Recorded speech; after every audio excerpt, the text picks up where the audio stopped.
ঠাকুর যখন আশ্রিতদের সাথে গল্প করতেন তখন তাদের অমৃত কথার মাঝে নানান গল্প বলতেন। সেরকমই শ্রী শ্রী রাম ঠাকুরের বলা এক গল্প আজকে বলার চেষ্টা করছি। গল্পটার নাম হচ্ছে বীর হনুমানের দর্পচূর্ণ।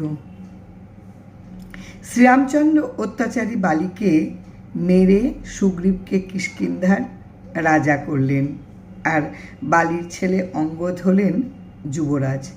তাদের কাছে খবর ছিল সমুদ্রের ওপারে লঙ্কা দ্বীপ, সেই দ্বীপের রাজা রাবণ সীতা দেবীকে হরণ করে লুকিয়ে রেখেছে।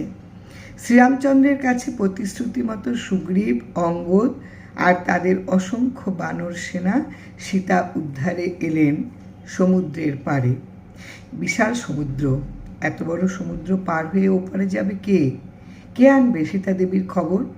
জাম্বুবান সমস্ত বড় বড় বানর সেনাদের ডেকে বললেন, ভাই সব, তোমরা শোনো, তোমাদের মধ্যে কে সমুদ্রের ওপারে গিয়ে সীতা দেবীর খবর আনতে পারবে? এ ওর মুখের দিকে তাকায়, কেউ যেতে রাজি হয় না। অগত্যা জাম্বুবান হনুমানকে বললেন, হনুমান, তুমি পবনের ছেলে, নিজেও বীর, শ্রীরামচন্দ্রের তুমি একনিষ্ঠ ভক্ত, আমরা তোমার উপর ভরসা রাখি। সমস্ত শুনে হনুমান বললেন, বেশ, আমি রাজি, আমি লঙ্কায় গিয়ে সীতামায়ের খবর এনে দেব। এই বলে হনুমান বেশ গর্বের সাথে সুমেরু পাহাড়ের চূড়ায় উঠলেন। লঙ্কার উদ্দেশ্যে লাফ দেওয়ার আগে তার দেহটাকে ফুলিয়ে ফাঁপিয়ে মস্ত বড় করে মারলেন এক লাফ। আর তখনই হঠাৎ সমুদ্রের জল থেকে মস্ত হা করে বেরিয়ে এলো এক সাপিনী। সুরসা তার নাম। কিছু বোঝার আগেই সেই সাপিনী হনুমানকে মুখের ভেতরে পুড়ে ফেলল। হনুমান রেগে আগুন, বলে, এত বড় অস্পর্ধা, আমাকে মুখে পোড়া দেখাচ্ছি মজা। এই বলে হনুমান নিজের দেহটাকে লম্বায় চওড়ায় আরও বাড়িয়ে তুললেন। সাপিনীও সাথে সাথে তার মুখ বড় করে হনুমানকে গিলে ফেলল। কোনো ফল হলো না দেখে ভীষণ রেগে গিয়ে পবননন্দন তার দেহকে আরও বড় করে তুললেন। এবারও কোনো লাভ হলো না। সাপিনীও আগের মতন পেটের ভেতর হনুমানকে আটকে রাখল। রাগে হনুমান দেবতা শ্রীরামের কথা স্মরণ করতে লাগলেন। এই এতটা তার যে রাগ হয়েছে যে তার নাম স্মরণ করতে হবে এটাও সে ভুলে গেলেন।